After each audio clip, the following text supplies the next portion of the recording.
One of the best education systems in the country lies right here in Iowa. However, there are disparities within our own state. Rural students just don't have the same opportunities as anyone in the urban communities here. That's not fair. Rural students deserve the same opportunities as everyone else. One such opportunity I'm very passionate about is music. A recent study showed that IQ increased 9.7% over a period of 6 months after introducing music. Hi everyone, I'm Nicole. I went to Burlington High School and we were fortunate enough to have 3 music ed teachers in our department. Because of this, I developed a giant passion for music. I love music, and I ended up coming here to the University of Iowa to study education, and I got a full tuition scholarship for music. I wish every student had the opportunity that I did. So here's our problem. Rural school districts just don't have access to the same musical opportunities as urban school districts, or they're just unable to provide opportunities to their students. Our app, B Sharp, helps both teachers and students by providing interactive lessons and individualized instruction. So we believe that we're unique in this. We're focusing on rural areas and providing that music education to underserved students. We believe that because we're bringing this at no upfront cost to these students, that we can be the first ones that they'd actually be able to take a chance on.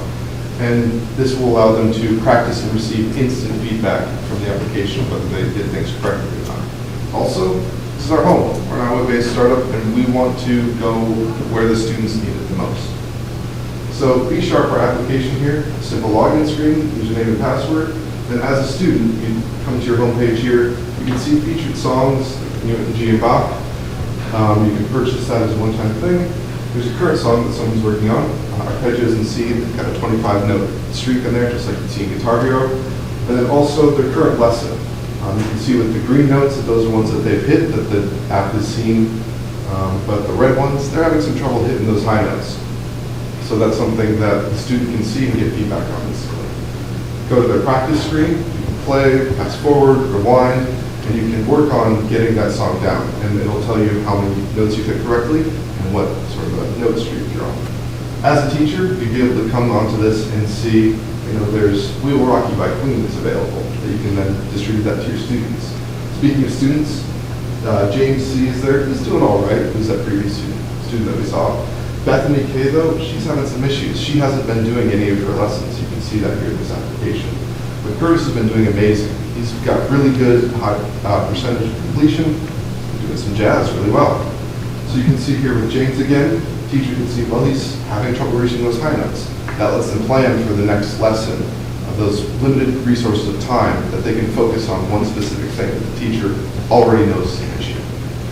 So let's talk about the competition. So one of our biggest competitors is this app called Tonestro. It's on the Apple Store, it's on the Google Play Store, right? This app is expensive. It is a $100 upfront charge if you want anything other than a single note. So if anybody can learn an instrument by a single note, this is an app for you, but not for me. Next, we have Smart Music. This product is expensive and it's also inconvenient. It's not on your phone. You can't put it in your pocket and take it with you. You have to have a laptop. And lastly, an instruction book. I mean, I grew up on instruction books, but man, if there was an app that I could just take with me anywhere, God, that'd be a lifesaver. And also, it doesn't have feedback. Like, you don't get any feedback with an instruction book. Our product is priced below that of our competitors. It's simple, it's easy to use, and it's affordable. Like, you can practice, you can learn so much without having any limitations and no cost.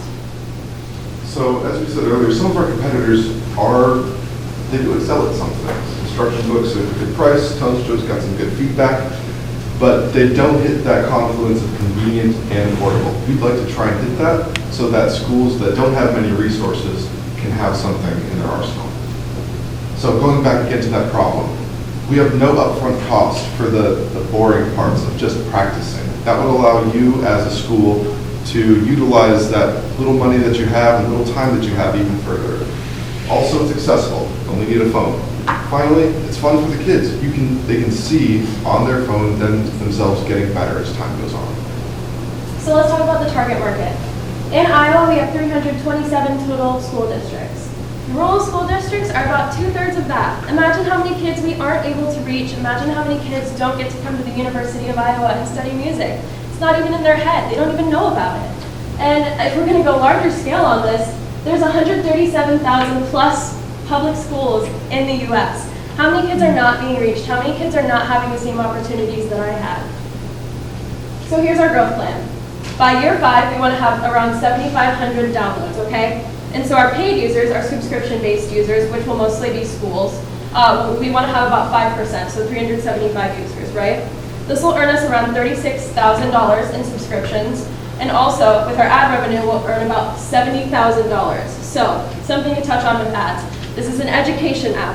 If I opened up an app on my phone that was supposed to teach me something, I do not want to have something pop up in my face and tell me, buy this. No, I want to practice. So our ads are banners. They aren't going to interrupt your practicing. So this is our team. I'm Nicole. Hi, everyone. I'm I study music here at the university. I study pipe organ, and I also study education. And I'm really passionate about this, so I hope you guys are all too. I'm Caleb.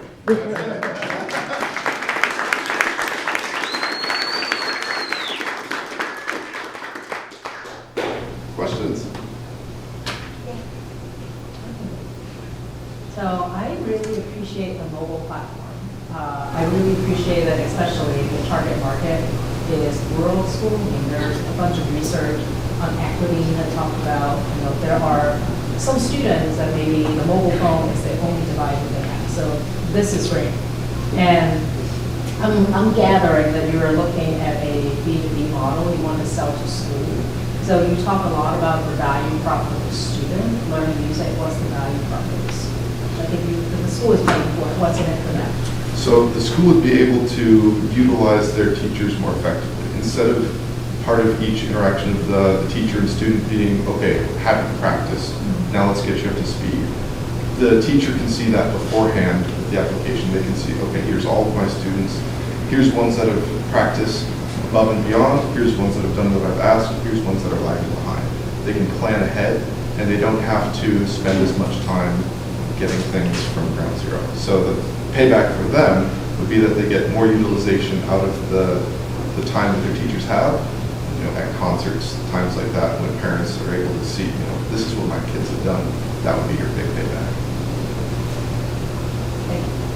It's really interesting. I agree with Ada that about 70% of Iowa schools are either rural or small town schools. I grew up in a tiny little school, 30 kids in my class.